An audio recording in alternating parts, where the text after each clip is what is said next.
Welcome back for another ladder race. Tonight we're going 5-on-5 versus the Rowdy Rhinos. It's on one of the new New York courses, double span spin. We're doing 2 laps, so there's about a 5 kilometer lead in and about 7 kilometers per lap, so about 19 kilometers in total.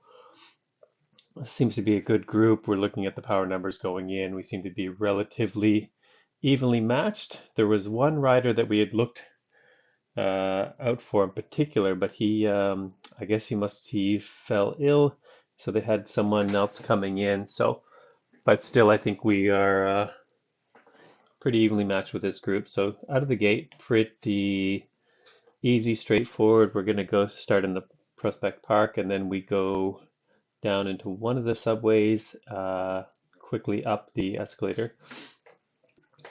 So we're just watching here, making sure no one's going to attack on the escalator coming back up.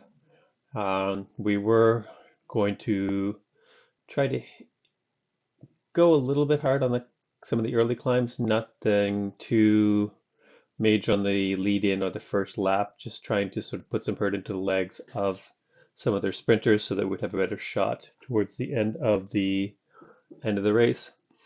So here, still going through the weird futuristic-ish subway things, some glass roads, and then whatever this is.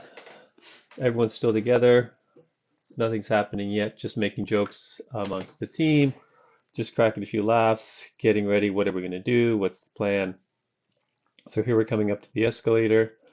Still trying to figure out how to race these, whether or not you really need to put down a lot of power, because supposedly they help you up, but it's not particularly clear whether they do or they don't yet. So just no one's dropped yet. They kept the power up, but we're still sticking together now, doing the corkscrew up towards I think this one is the Manhattan Bridge. It's just a slow, draggy bit, and this is sort of where the course will finish as well. So we get to go through this a couple times before we actually finish, giving us an idea of what's coming ahead. So it is technically a sprint finish, but given that we're climbing all the way up to the sprint, it's not one for the traditional sprinters where the 15 seconds, 30-second power may not be the deciding factor.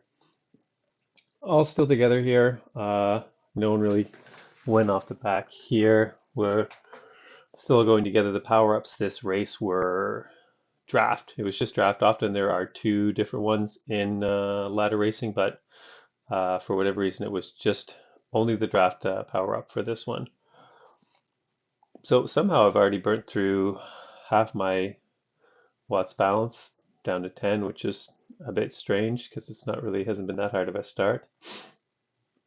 Now we're just going a little bit off the front, getting ready to head down before going back up into the actual KOMs. The KOM starts, but you go downhill for the first few hundred meters, using the draft to go through, try to get through, but ended up just going through the front, not really able to use a lot of the draft.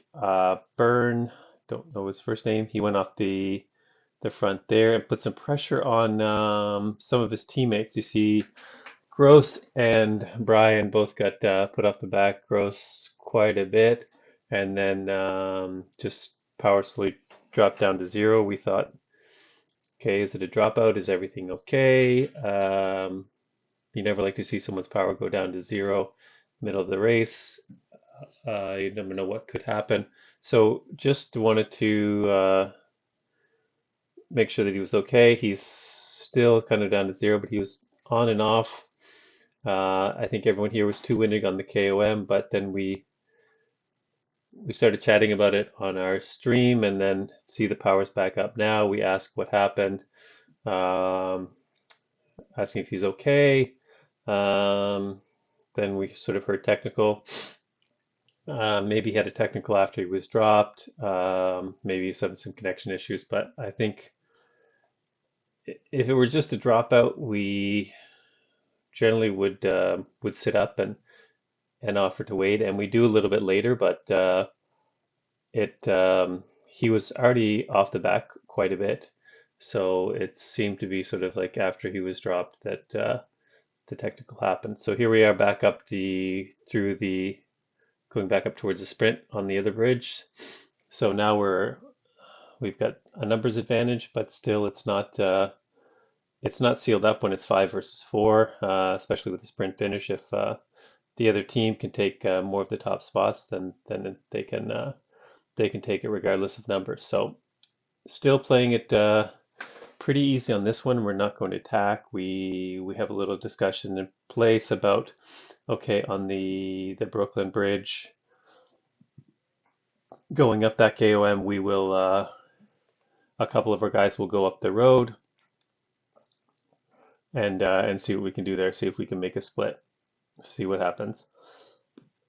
The new course, this course, along with some other ones I find are pretty good for racing. This one is good. You've got the KOM and then down, but then right back up again for the sprint. So there's not a lot of time to.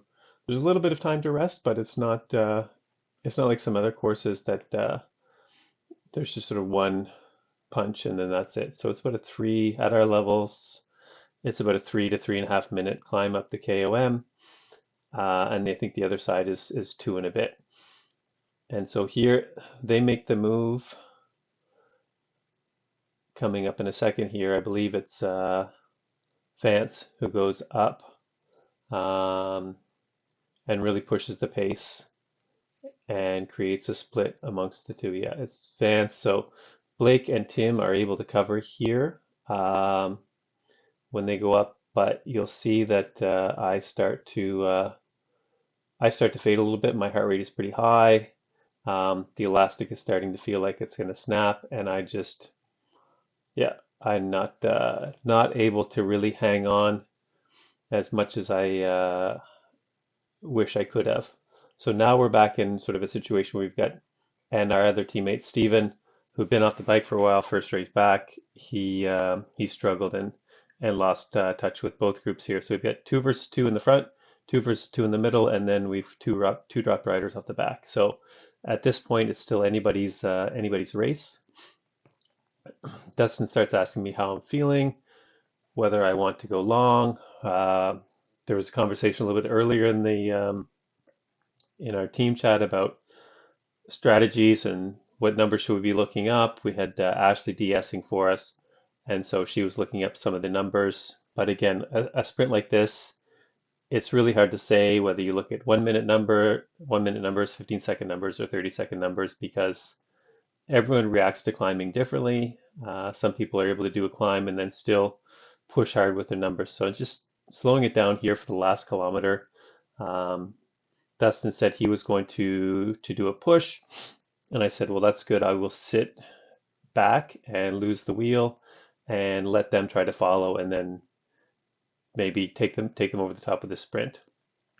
So just going slowly here. I keep trying to steer to sort of lose the wheel, help them lose the wheel. But then Brian, he goes up with Dustin pretty early, 600 meters to go. So I get up on their wheels, hit my draft boost. Once I pass, no point in sitting up now. I just need to continue to empty the tank to get it across the line. Looks like Brian is starting to fall off. Scott has fallen off. So it has worked. I've been able to hold the power enough to get through the finish. So I pull in at 5th. Up ahead, Tim pulled off another great win with another sprint. Really strong rider these days. And then we finished 1, 4, 5, 6, 7, or 1, 4, 5, 6, and we did pull off the win. And then 9th.